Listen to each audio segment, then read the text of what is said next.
Oh, yes. Alright, hello everyone, it's Dragon Cricket Kelly O'Brien. Welcome to the final Talk About Show episode for 2019. I do apologise that I could, and to people that are watching this, I'm sorry that I couldn't be able to invite you. I was going to get a friend of mine, but he isn't online. I can only do this with Harry, and my Discord is broken right now, and apparently I think it's not just me, apparently. I looked up Discord, servers are down, so hopefully that'll get fixed, which is going to be a pain to wait. But yeah, so I'm with Harry today. This podcast might be very short because I have to take a shower. But today we're going to be talking about the Christmas movie. This is a very old Christmas movie. I decided to talk about it since it's a bit like How to Train Your Dragon. Well, a little bit, but that movie is called Scoot and Cassie's Christmas Adventure, aka, which is called in my country, Canine Christmas. And also, before we get to Christmas, who, what are you guys getting for Christmas? Leave it down in the comments. And Harry, what are you getting for Christmas? And would you like to give your thoughts on Scoot and Cassie's Christmas adventure, aka Canine Christmas? With pleasure, Lee. I asked for How to Train Your Dragon Homecoming for Christmas for one thing, so I can't wait for that to finally get a How to Train Your Dragon special at Christmas. But as for Scoot and Cassie's Christmas Adventure, also known as Canine Christmas, this is a uh, this is a all right Christmas movie. It's a perfectly passable Christmas movie that you can that you can watch with the entire family. Not that this is one of my favorite Christmas movies ever or anything. Far from it. Don't get me wrong. I do I do I do adore a movie or two at Christmas, especially the classics. And I do love watching the Hallmark movies on TV with my mum. But as for this one, yeah, this one is this one I is a serviceable family Christmas movie. I mean, the dog is adorable. That this is one of the best dog actors I've ever seen. Thank God they didn't CGI this dog. I mean the effort they put into training this dog to act alongside the actors. I mean, yes, Scoots is he's the dog version of Toothless. I'd say he is ever so lovable, and yeah, you fully buy his friendship with Cassie, how she is the first well of human to show him love and give him a family,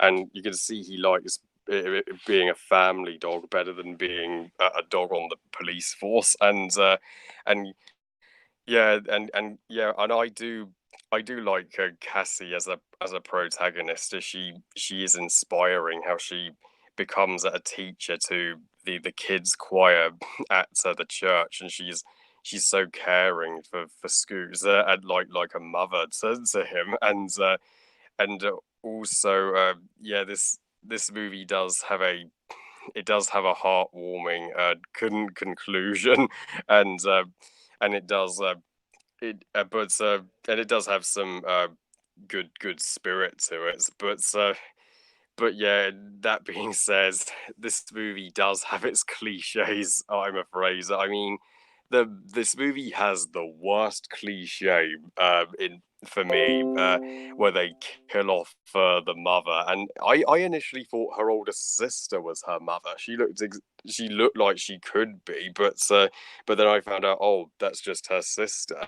And you've got to have the cliche with the overly protective, strict father, and also I predicted everything that would happen in this movie, literally, and and not that that's uh, not that that's a major criticism, but I would have liked just a little more surprises. This movie is utterly predictable. I predicted that Scooter would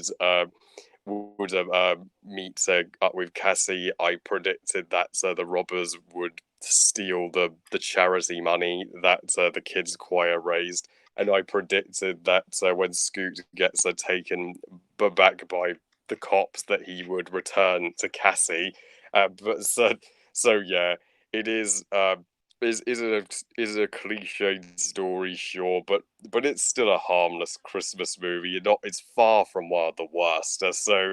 And I'm still I still I still had a joy from watching it. So yeah, overall, I'm going to rate Scott and Cassie's Christmas Adventure, also known as Canine Christmas, a fair 5 out of 10 and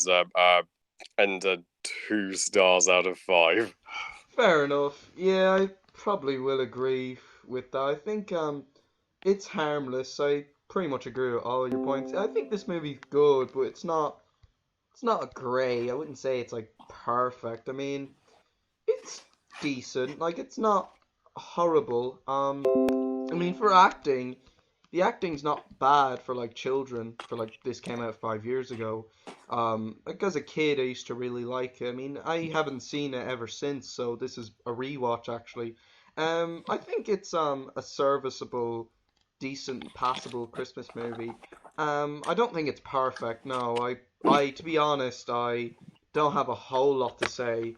I pretty much have to completely agree with you, Harry, and it's definitely one of the probably I would okay nah that's kind of me going hard on it saying it's a weaker Christmas movie, but it's not one of the best, far from the worst definitely, but I think really it just I don't know, it's I mean it's just kind of a joy movie. It's just kind of a fun, it's just kind of decent really. I mean, I don't think it's horrible, but it is very, I do agree there's a lot of cliches, especially with the Rachel character. Oh god. I know, right? But I mean, it's not awful, but I enjoy it for what it is. I mean, it's not perfect, hell no, but it's not. It's at least like it's enjoyable. Like you do get in, it's entertaining. Like it's.